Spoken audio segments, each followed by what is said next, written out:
Welcome Rotarians and guests to the Rotary Club of York, where our mission is to improve life in the city of York by connecting our club's diverse community leaders through fellowship, action, and service. I am your president, Courtney Piccolo, and as you know, we start off all of our meetings by reciting the four-way test. If you would please join me. Is it the truth? Is it fair to all concerned? Will it build goodwill and better friendships? Will it be beneficial to all concerned? Today, our opening song, America, My Country 'Tis of Thee, and the pledge will be led by Leanne Wilson, followed by the invocation with Kelly Gibson and visitor introductions by Glenn Smith.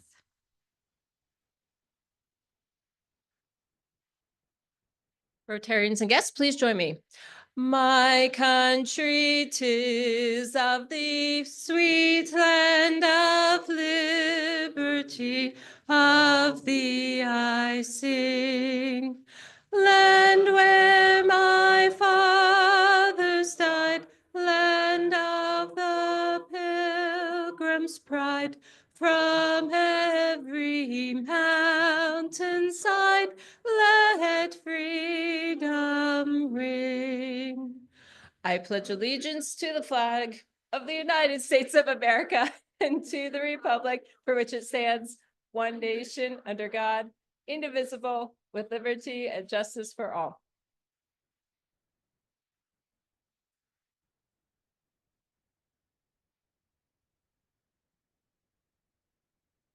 Please prepare yourself for prayer in the manner in which you are accustomed. Weaving and religion are intertwined in many cultures, where weaving is often seen as a symbolic act of creation, connection, and spiritual expression. In Hinduism, weaving is seen as a cosmic phenomenon, symbolizing the creation and order of the universe. The loom is seen as a representation of the cosmos, and the threads symbolize the interconnectedness of all life. For the First Nations of Australia, weaving is a way to share knowledge, connect to people and country, invite mindfulness, and honor their ancestors. The universality of weaving can be seen in ancient myths. The Egyptian goddess Neith is credited with the creation of weaving and is often depicted with a weaving shuttle on her head. Egyptian myths also hold that, as a creator goddess, Neith created the world by weaving it. Weaving is one of our civilization's earliest technologies that fostered a cultural exchange of knowledge across cultures and societies all over the ancient world. Today, the arts are needed now more than ever to knit us back together, to tell our many stories, and preserve our history. Let us give thanks to the hands of Andrew Barnes as he weaves young artists together within our community so they can be part of a tapestry of innovation and creativity that changes our world for the better. Let us also give thanks to the many hands that wove together the meal that we share in fellowship today. Amen.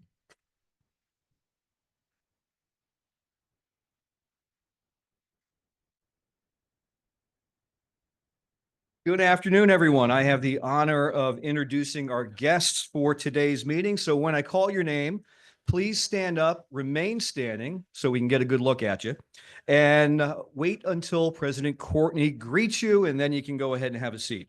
So first is Angela Merrick, guest of Kathy Dempsey. Jordan Kell, guest of Serena Spezio. Melanie Wiseman, guest of Sarah White.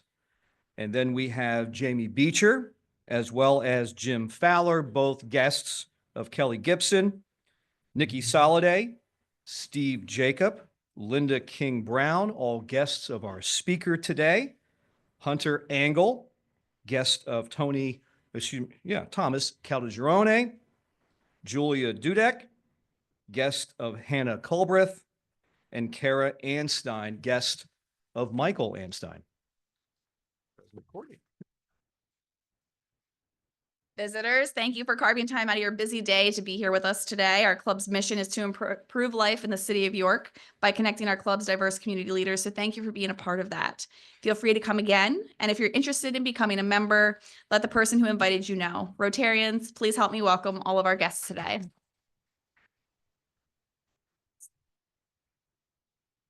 And now for some announcements. The program committee meets immediately following this meeting in the wine room today. The Youth Exchange Committee meets tomorrow at 12 p.m. noon on Teams. The Communications Committee will meet on May 20th at 4 p.m. at Heritage Hills. And the Membership Engagement Committee meets on May 20th at 4 p.m. And at this time, I would like to invite Phil Woods to join me at the podium. Phil has no idea why he's coming to the podium, so this will be fun.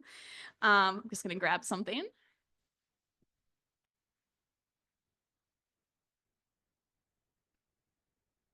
All right, as Phil's making his way up here, we're going to move to the next slide. But Phil, on behalf of the Rotary Club of York's Board of Directors, I thank you for your dedication and your leadership of the York City Little League, and I'm pleased to demonstrate our club's ongoing support of this organization that cultivates youth success in the city of York with a donation of $4,000. So here is a check.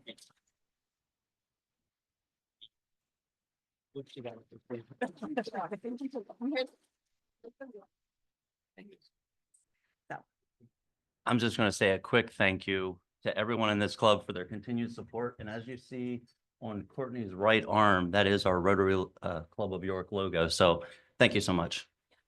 Thanks. I'm taking your time. Yes, take it. Also, Phil was responsible for getting all of those children in that picture to look at the camera, which was the most impressive thing I've ever seen in my entire life. So, I mean, just another round of applause for Phil and all the hard work that he has done with the city of York and the York City Little League. And at this time, I would like to invite Bill Hartman, Chair of the Global Rotary Foundation, to the podium to present to you a committee spotlight so that he can share awareness of what we do at the Global Rotary Foundation, as well as give details on how his committee ties into our club's mission statement and strategic plan. Bill, take it away. Thank you, President Courtney. It's a pleasure for me to have the opportunity to do this, and I'll try to do all those lofty things that you said I'm supposed to do.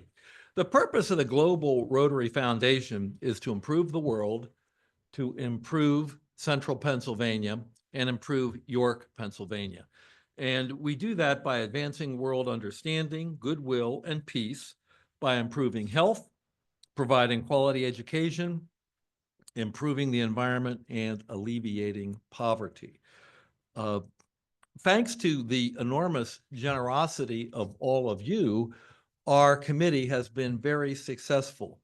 Every year for the last 5 years, we have significantly increased our contributions to the Global Rotary Foundation. Last year, that culminated in a total of $80,500 being contributed to the Rotary Foundation. I think that's worthy of a round of applause.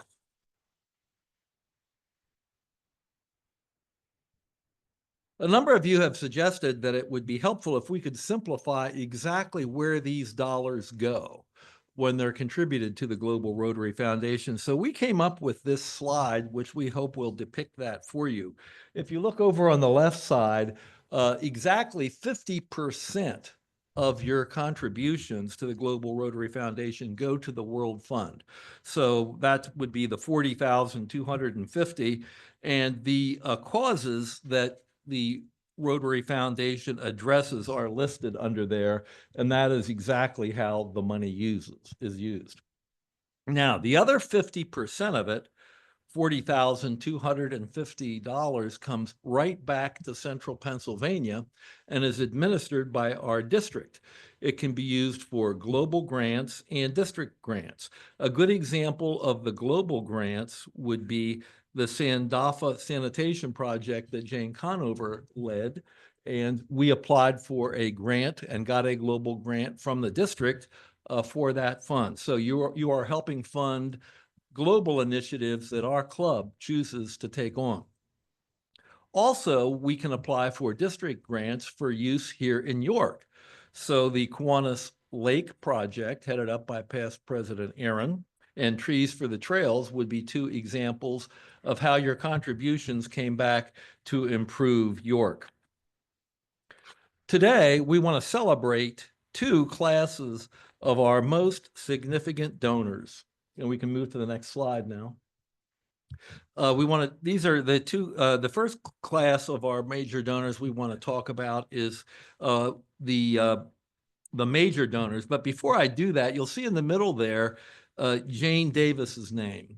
Jane Davis became the first Arch Clump Trustees Circle member in the history of our club. That is the absolute highest level of contributions to the Global Rotary Foundation.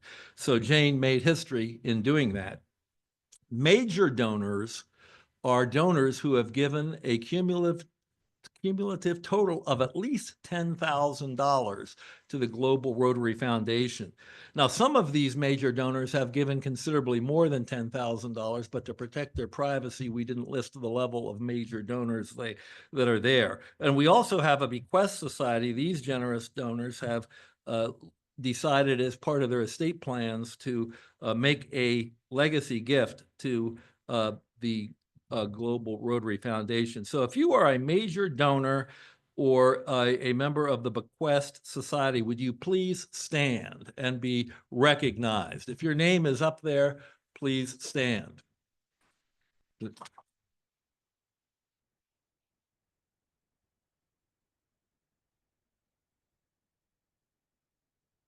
Thank you for your generosity. We can move to the next slide now. The next group that we would like to recognize are the Paul Harris Society members. The Paul Harris Society members, not just here in our Rotary Club of York, but throughout the world, these generous donors fuel the Global Rotary Foundation's work. These individuals have pledged to give $1,000 per year to the Global Rotary Foundation. Now, this is very important, and you should know that you can reject that or discontinue that pledge at any time. So it's not a contractual commitment. It's just a statement of intent. So if you're already giving $1,000 per year, all you need to do is sign the pledge and you'll become a member.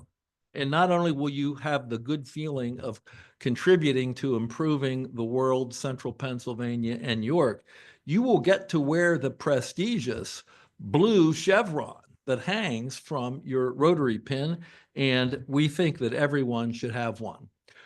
We would like to move this society membership forward. Would like to increase the number of Paul Harris Society members.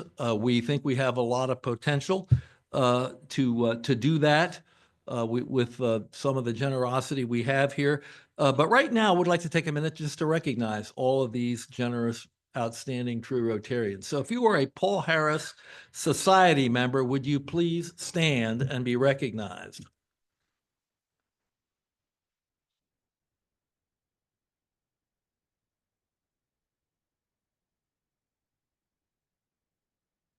Courtney said that we should talk a little bit about how we fit into the club and its mission. We think we support the mission and strategy of the Rotary Club of York in several ways. First of all, and not unimportantly, the Global Rotary Foundation is the crown jewel of Rotary. It does so much good in the world. That in and of itself is something that our club should be proud of. But in addition to improving the world, Central Pennsylvania, and York, it creates tremendous opportunities for membership engagement and membership recognition.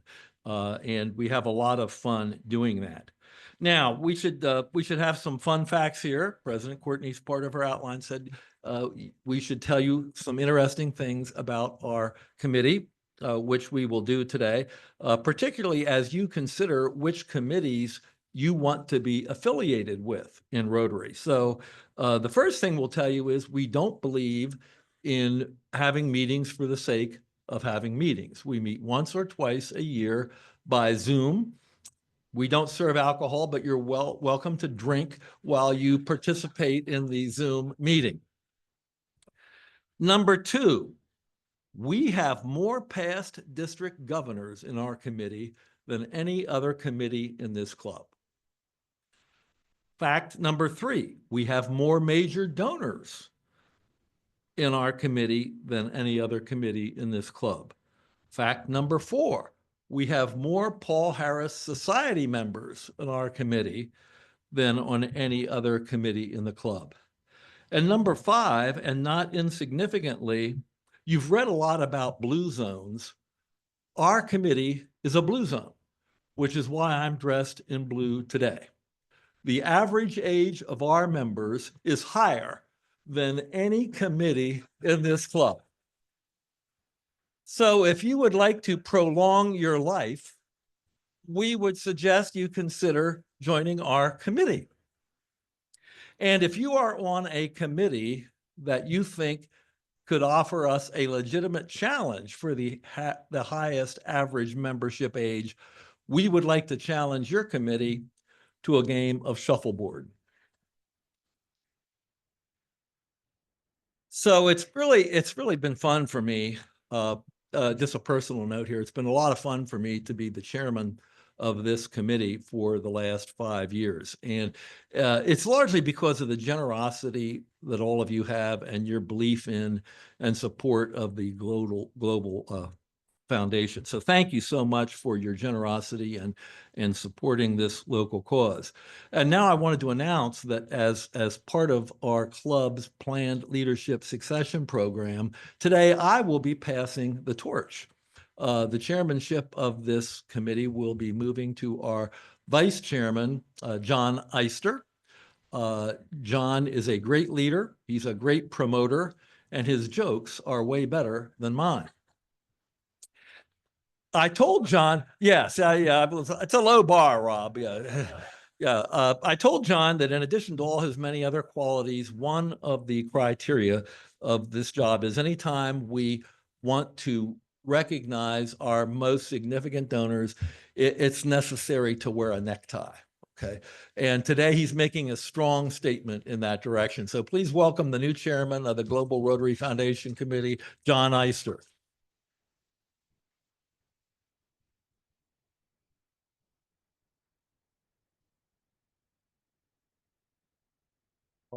What Bill didn't tell me before I accepted this is we had the highest average age of anybody in the club. I might have changed my mind, but no, I'm really excited. And you can see Bill following in Bill's footsteps is very difficult. He's been a great leader in the club, and Bill and I are on other boards together.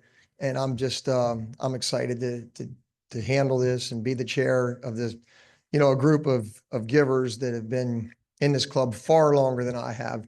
And I appreciate the support that you've given already and the support that you will give. So thank you very much.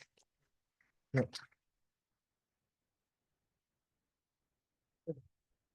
Oh, you want me over here?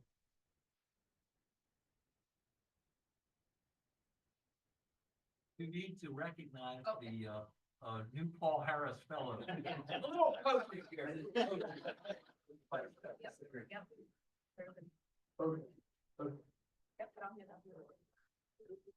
First thing, you should have coached me on this, Bill. So, all right, Courtney's going to take care of the awards, but recognizing the first Paul Harris Fellow on the list, Bob Jensenyas, he could not make it today. So we'll move on. Glenn Smith, Paul Harris Fellow +4. Congratulations, Glenn.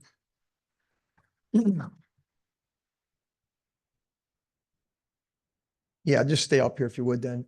Karen McCormick, Paul Harris Fellow +5. Thank you.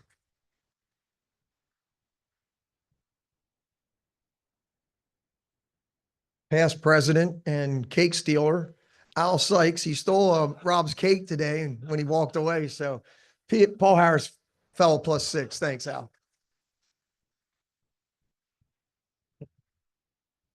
Rob, now's your chance because he's gone from the table. But past president, Rob Bowen, Paul Harris Fellow +6.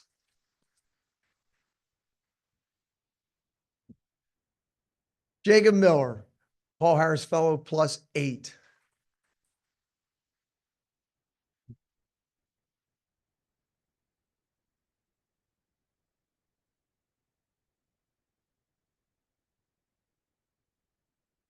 And then we have two that are accepting with recognition points on behalf of Jan Walgamoose. So thank you, Jan. And it would be Courtney Thornton and Joelle Thornton.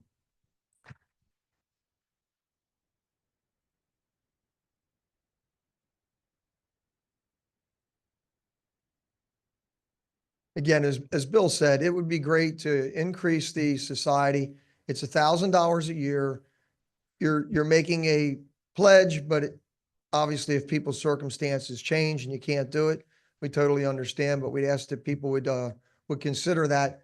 Obviously, we're getting more than, the number of $1,000 givers that's showing up here in the society, or we could never get to $80,000. So many of you are already giving $1,000, just maybe haven't committed, for every year. So if you care to do that, please let Karen, or Lynn, myself, or Bill know. But thank you. I look forward to it. Thanks.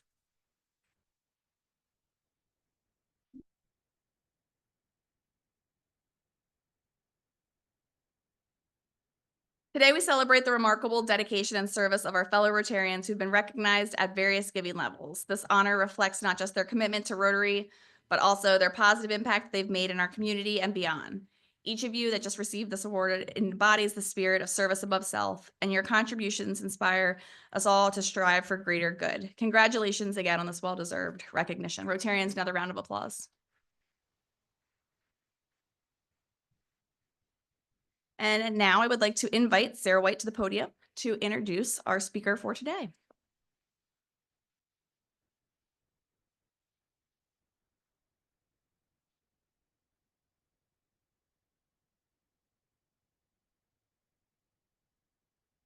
Good afternoon. It's an honor to be able to introduce Andrew Barnes, PhD, MFA, and now Pennsylvania College of Art and Design's fourth president as of January 2025. Dr. Barnes' career is proof that life isn't a straight line. It's more like a Jackson Pollock painting. Some of you may recall Dr. Barnes, aka Andy, as a proud member of the Rotary Club of York not all that long ago. Back then, he was bringing his administrative magic to York College of Pennsylvania, where he served as Dean of the School of the Arts, Humanities, Education, and Social Science. Basically, the coolest sounding school on campus. Before that, he spent 8 years at Pratt Institute as the Dean of the School of Liberal Arts and Sciences, presumably mastering the fine art of academic multitasking. Now, Dr. Barnes doesn't just dabble in program development, he practically invented it as a sport. Through his vast career, he's been the mastermind behind master's degrees in media studies, writing, and performance studies, because why not? Plus a BFA in digital arts and artificial intelligence. Yes, you heard that right. He combined art and AI, which means he's probably one step away from teaching robots to appreciate poetry. When it comes to degrees, Dr. Barnes has them all. He holds a master's in humanities from NYU, a PhD in English literature from Stony Brook University, and an MFA in creative writing from Bennington College. And just to mix things up, he also snagged a bachelor's in accounting from the University of Indianapolis, because every creative genius needs to know how to balance a budget. Last but not least, and one of the things that impresses me the most, Dr. Barnes has an incredible gift for the textile arts. A descendant of Scottish weavers, Dr. Barnes weaves both commercial textiles, scarves, blankets, and rugs, and art pieces, including a project titled Weaving Shakespeare, where he is turning Shakespeare's sonnets into cloth. He reportedly keeps a loom in his new office at PCAT. Here to tell us more is the man himself. Please join me in warmly welcoming Dr. Andy Barnes back to our club.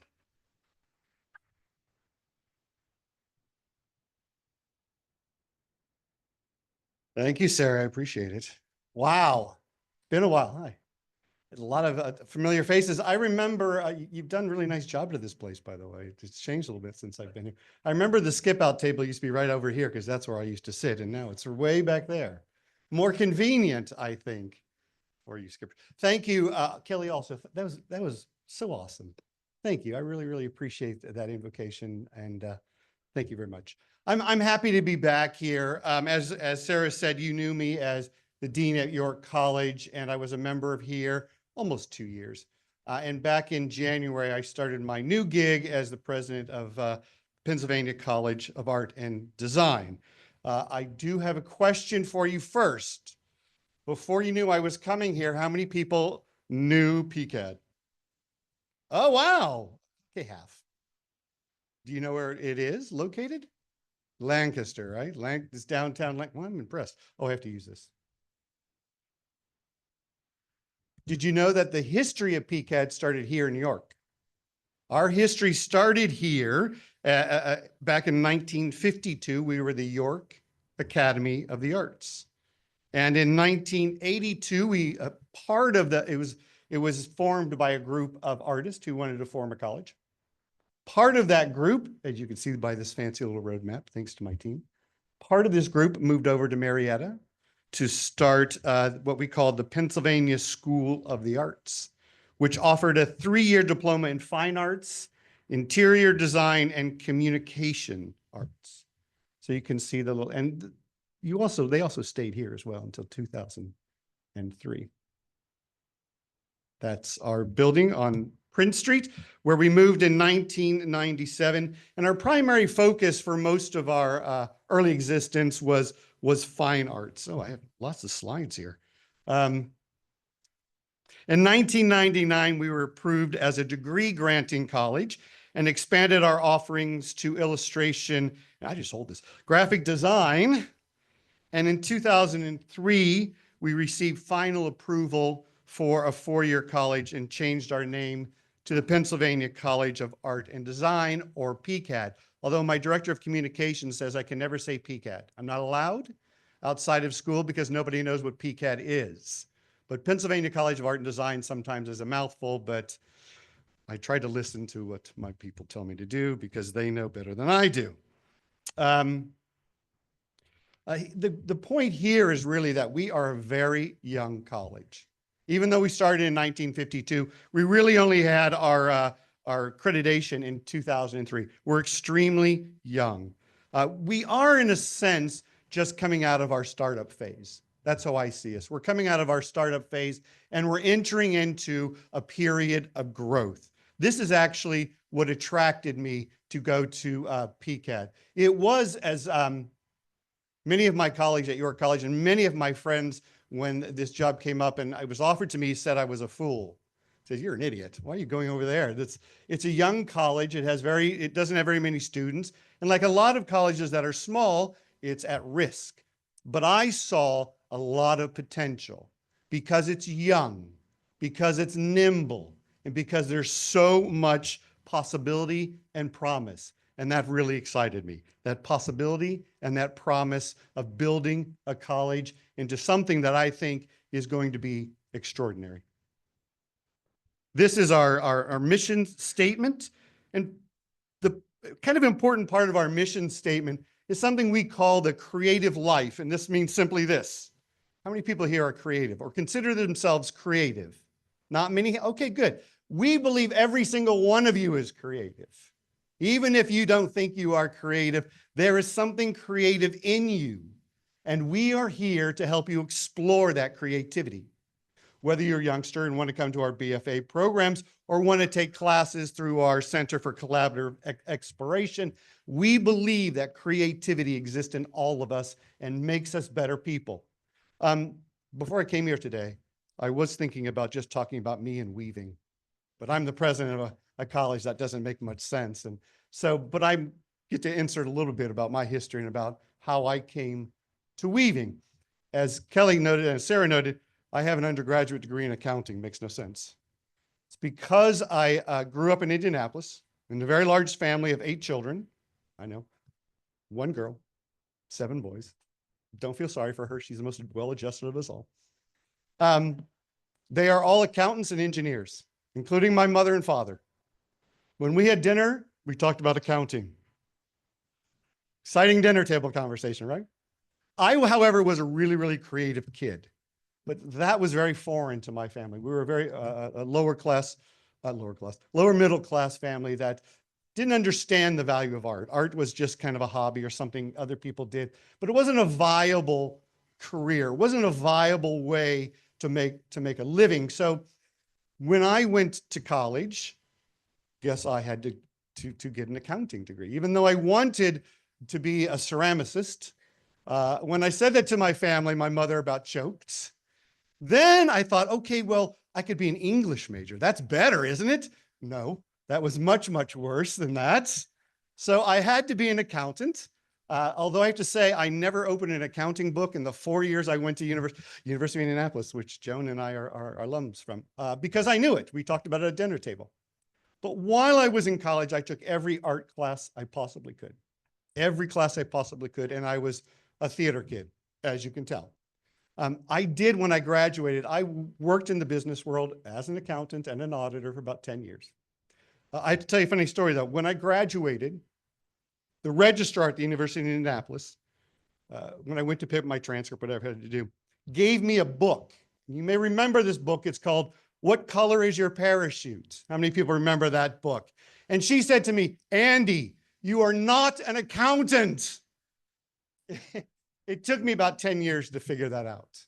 And then I finally went back to school to get my PhD in English literature. And then I was recruited to be the dean at Pratt Institute. If you don't know Pratt Institute, it's in Brooklyn, New York, and it's one of the best art and design institutions in this country. And when I was there, just being in that creative environment sparked that creativity that I had kind of lost when I had to grow up. And it changed my life forever because it allowed me to be creative. It allowed me to embrace creativity as a way of life, even though I was a dean and now I'm a president and administrator. While I was there, I decided to go back to school. I do have a lot of degrees, it's silly, to get my MFA in creative writing. And while I was there, one of my faculty members, actually one of my chairs, said, Andy, I think you would like weaving. Okay. And she knew this because weaving has a lot of math to it, and it has a lot of creativity at the same time. So I went to the Textile Arts Center in Brooklyn. You can learn to weave in a weekend. I could teach any of you. It takes a long time to master it, though. And I sat down at a loom and I started weaving. I went, wow, this is the most amazing thing I've ever done in my life. And that was about 8 years ago. So when I was in my 50s, right? We can't do anything new. And I have been weaving ever since. And it's just the most zen thing for me. I have an older brother who was a controller at Wilhelm Construction in Indianapolis. And he just retired a couple of years ago. And he called me and said, Andy, I don't know what I'm going to do in my retirement. Would you teach me to weave? And he came to my house, and over a weekend, I taught him to weave. And he too took to it and was thrilled. And he continues to weave. He's better than I am because he weaves scarves and gives them to charity. I don't do that. I probably should do that, but I don't do that. At the same time I was weaving, I was writing my third book, which is coming out hopefully next year from Bucknell University Press, about my father who was studying to be a monk at the Abbey of Gethsemane with Thomas Merton in Kentucky. He didn't last long. He left and had 8 children. You can understand why. When I was working on this book, I discovered that I actually am the descendant of Scottish weavers. And so it's like, it must be in my genes. But the idea here is really that creativity is part of us, and we are here to help you explore it, and I'm encouraging you, explore it. We also, let's see, I was one behind. We also have this motto that we see differently, that as artists, we see differently. And I don't know if you know about art and design education, but we believe and we practice the iterative process. Does anybody know what the iterative process? Just a few of you. Oh, wow. A few artists in here. The way you learn art is you do it once, then you do it again, then you do it again and again and again. And each time you change something. So in my case, I might weave a blanket. A couple of people have my blankets in this room, by the way. I might weave a blanket with a certain pattern. Then I might change the pattern or the color or the material, the yarn I'm using.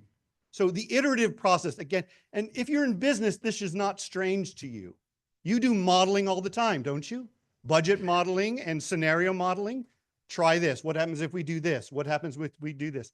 The iterative process allows students and people to see things differently, to think outside the box. And I bet if I went around the room to the business people here, you will tell me that your newest employees, the kids that are coming out, lack that ability to think beyond the task they have in front of them, to think outside the box. And it's because we have sort of downgraded the idea of what creativity is and its importance. So it is, I'm here to advocate for it. We also are an art and design school, so we attract students who think differently and see differently. They belong at PCAD. They belong in art and design when they feel like they don't belong anywhere else, when they feel like the traditional educational system has left them behind. They can come to PCAD, they can come to an art and design school and feel at home. Wanted to talk about PCAD. I told you earlier that before I got there, only a couple of years ago, PCAD had 250 students total. That's dangerous. That's dangerous. When I got there, just past January, we now have 400 students. In the fall, we will have 450 students. In 3 to 5 years, we will go to 600 and far beyond that as we continue to grow. The question is, why are we growing whenever everyone else is contracting? And there's 4 or 5 reasons why this is the case. We are the only ACAD school standing. Does anybody know what ACAD does? I'll be really shocked if you know what ACAD stands for. ACAD is the Association of Independent Colleges of Art and Design. It's that independent that's really important. We are colleges, there's about 32 of us. We are across the country. We are colleges that are art and design, that's all we do. We are not part of a bigger institution. We're not part of an institution that has a college of business, a college of nursing, a college of engineering. We are only art and design, that's all we do. And we benefited, unfortunately or fortunately for us, from some closings in our area. Delaware College of Art and Design closed a couple of years ago. University of Arts infamously in Philadelphia closed. There's a couple other that closed. So if you look in the Mid-Atlantic region, outside of major metropolitan area, we're it. We're the only ones.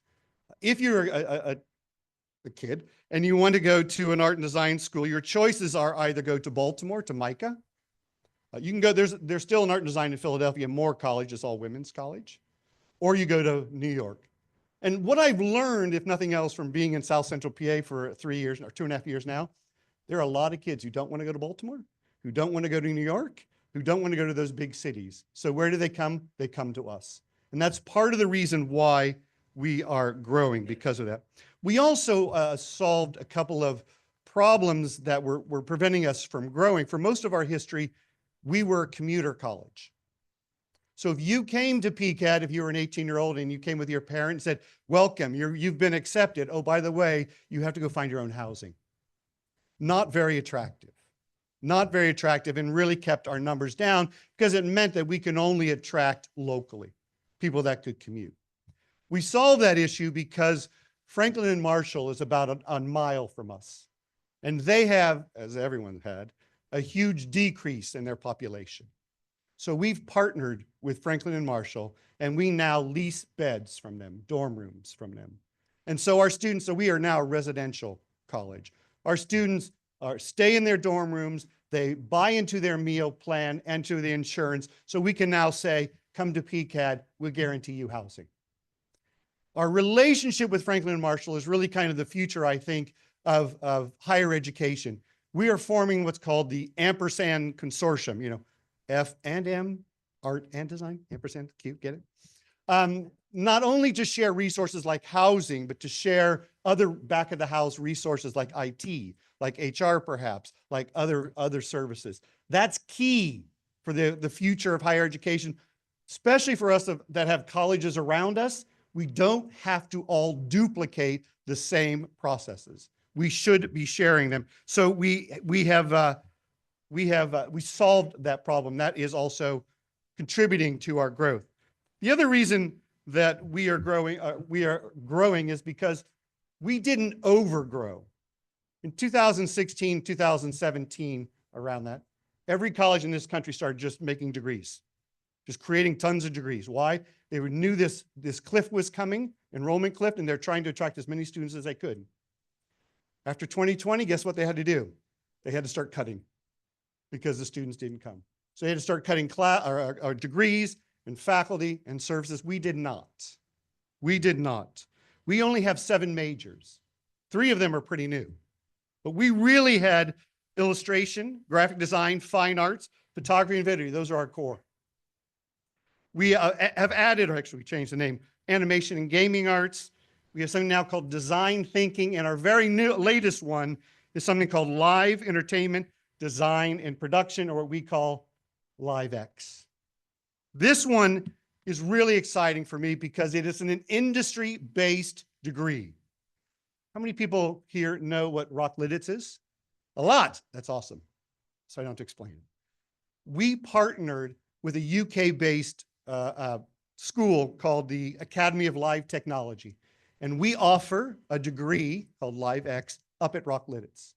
They built us a school that has classrooms, sort of normal classrooms, high-tech classrooms, and the coolest studio you've ever seen.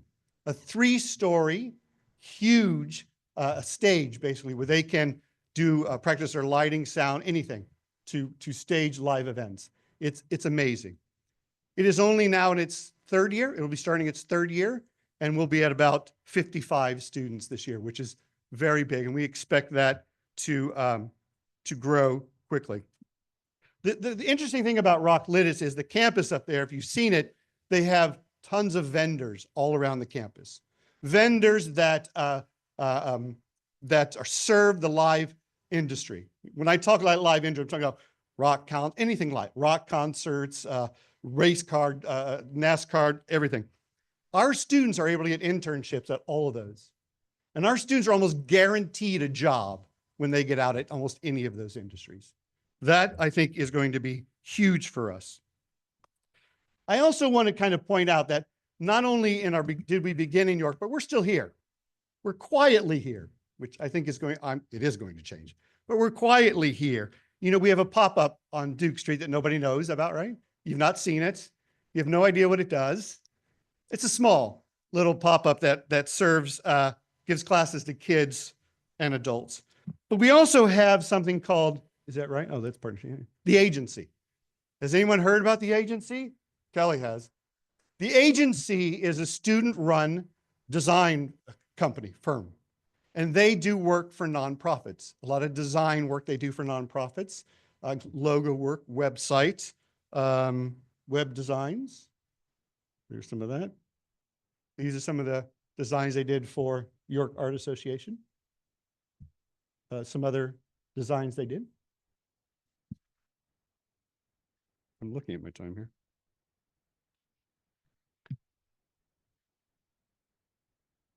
I don't know what this sign. Oh yeah, this is the Center for Creative Exploration, what we have downtown that also works with us. And we also did, Kelly, remember this? We did the Flip the Script for the Cultural Alliance. The fine artist did that project for the Cultural Alliance. We will continue to work with York, and I'm hoping we will expand our presence here. And so that's what I want to talk about next. What is next? Hey, what's next?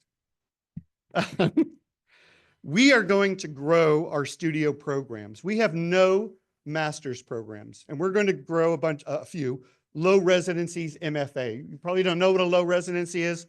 That's what I did. It means that students work with their professors online during the semester, and they come to campus twice a year in January and June and spend 10 days of intensive work. Low residencies are really kind of the thing. It makes sense sort of financially because we don't have to house them. But we will be doing that. We are also going to be doing some industry-focused degrees. We are going to build and going to flourish because of these degrees, especially in industrial design and packaging design. Oh, yeah. I hope that those 2 degrees can be done here in York. I saw that Jeff left, so I'm glad he did, so he didn't hear that from him. Don't tell him that. We are also going to put a lot of investment into our Rocklitz campus, into this LiveX. If you look at some of the ACAD schools that I was talking about, all of them, all of the big ones, either started or are still associated with industry. It is art and design and industry that really kind of goes together. Where I came from, Pratt Institute in New York, it was built during the Industrial Revolution. And it's very near the Brooklyn Navy Yard because of engineering. RISD in Rhode Island grew up out of the textile industry. Yay.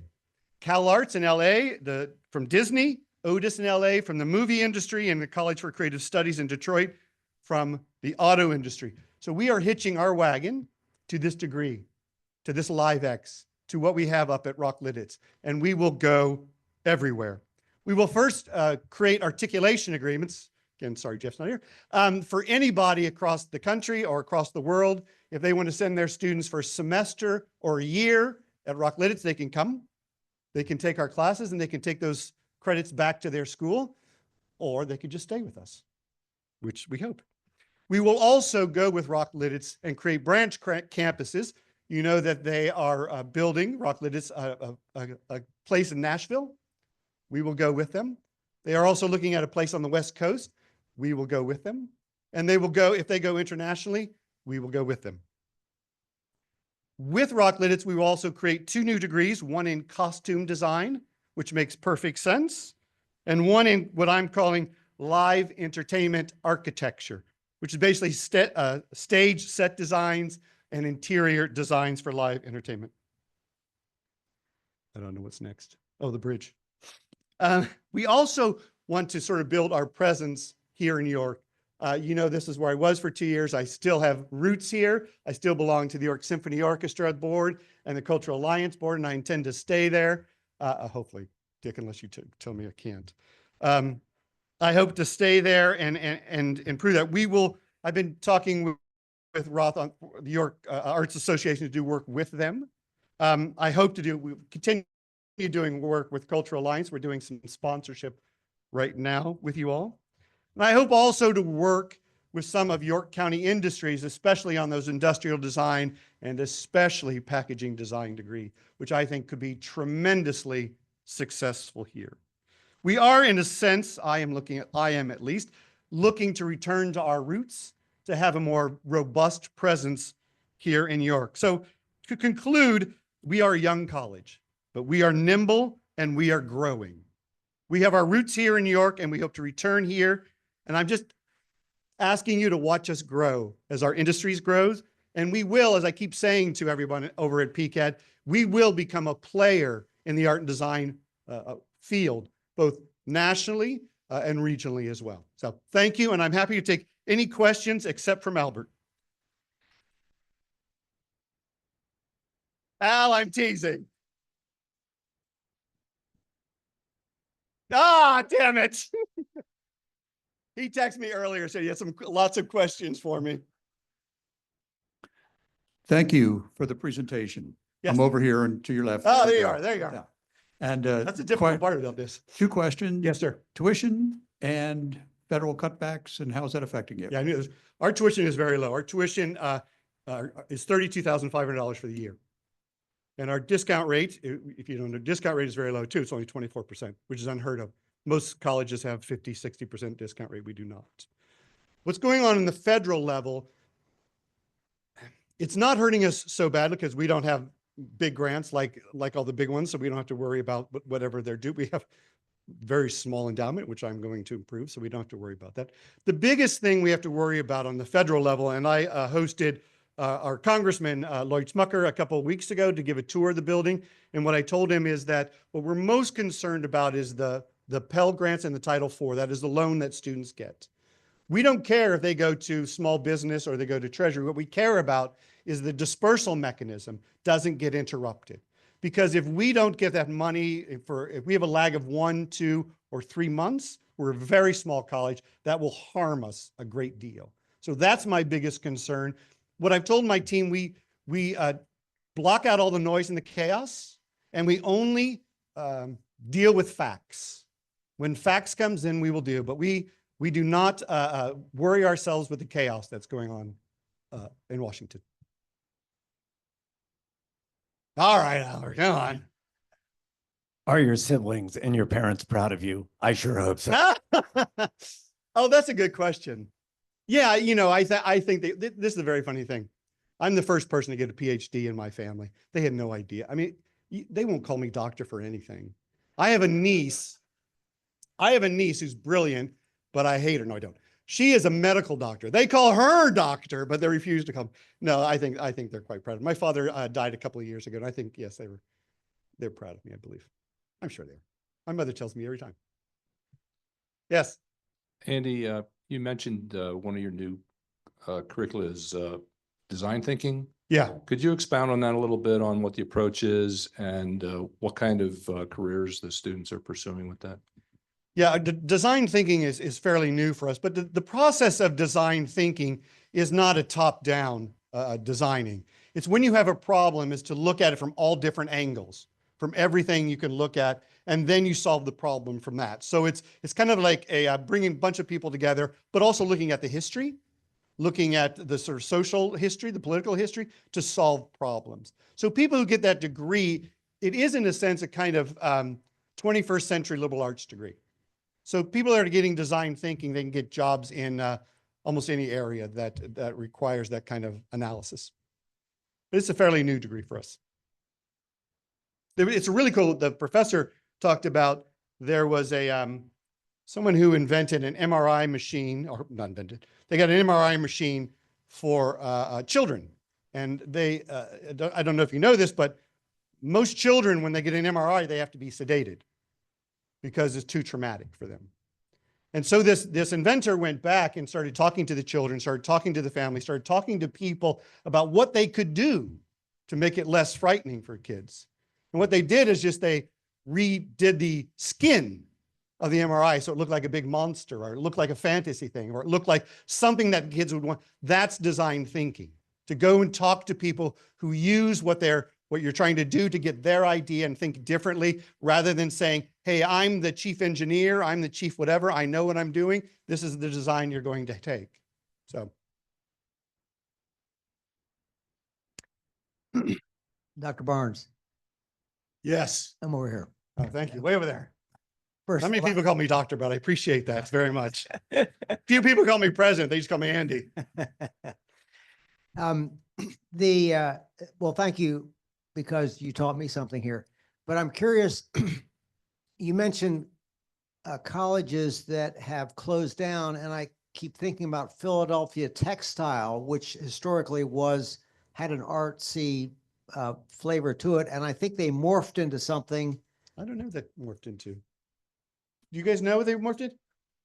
Oh, they got absorbed into Thomas Jefferson. Yeah, that's happening quite a bit too, is that art and designers are being absorbed by other colleges. And that, I have to be honest with you, again, Jeff's not here, right? Okay. When I was dean at York, we were looking to absorb PCAD because we thought it was going to fall. We are not anymore. That's my biggest threat, actually, is people thinking that we are going to fall. And my goal, my challenge is we will not. In fact, we are taking more and more students from liberal arts colleges and comprehensive colleges who are closing their art programs. So now kids, if they want to do art, and there are always kids who want to do art, this is going to protect us a little bit from the upcoming enrollment cliff, because there are always kids who want to do art, and they will come to an ACAD school. Hey, Kelly.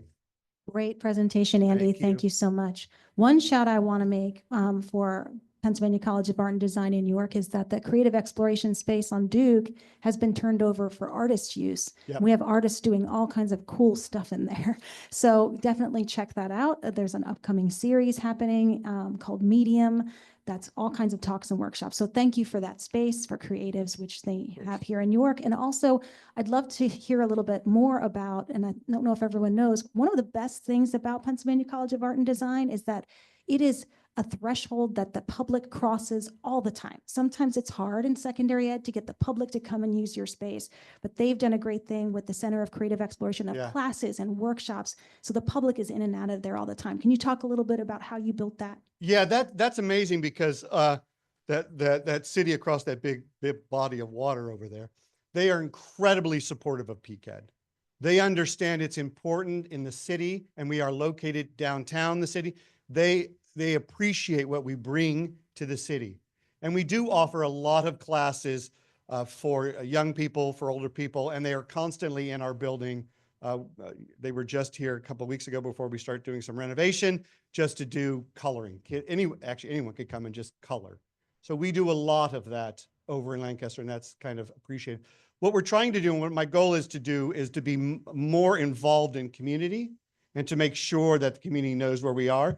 If you've been in Lancaster on the 200 block of Prince Street, that is what we consider our campus. We have a couple of buildings we bought, we're renovating, and I plan to make that whole block our campus. So you will come to that creative corridor, and PCAD will be right there. Courtney tells me I have one more. Do I still have one more? And one more question. Al, what is it?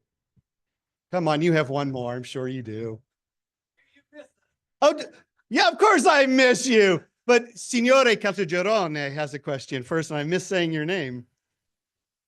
Eh, sì. In Italiano? No? Grazie.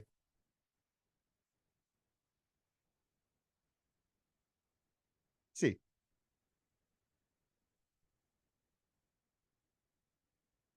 Yeah.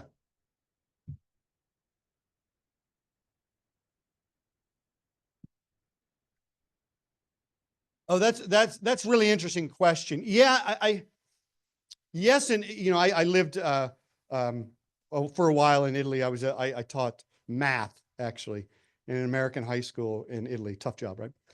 In my 20s. But really, I have to say, I have to give a shout out to my husband, who is the chair of interior design at Pratt. He grew up in a much more art appreciation family, a family that art. So he's taught me a lot to appreciate art. And certainly being in Italy, that's all. I mean, every time we go to Italy, we just go to churches. I mean, that's what you do. You go to churches and you go. And the interesting thing really is we went to Sicily recently. And the art in Sicily is amazing because it has Moorish influences. It has influence from all over the Mediterranean. And the colors that you see in the mosaics there are completely different from the colors that you see in the mosaics in Italy and the rest of Italy. And that has really kind of opened my eyes to sort of new color combinations. But what I do as a weaver, I'm really attuned to color and color combinations and what works and whether. And if you look at a lot of mosaics, those color combinations, especially from the Arabic world, they're amazingly beautiful. So yeah, Italy is my adopted home. So thank you very much.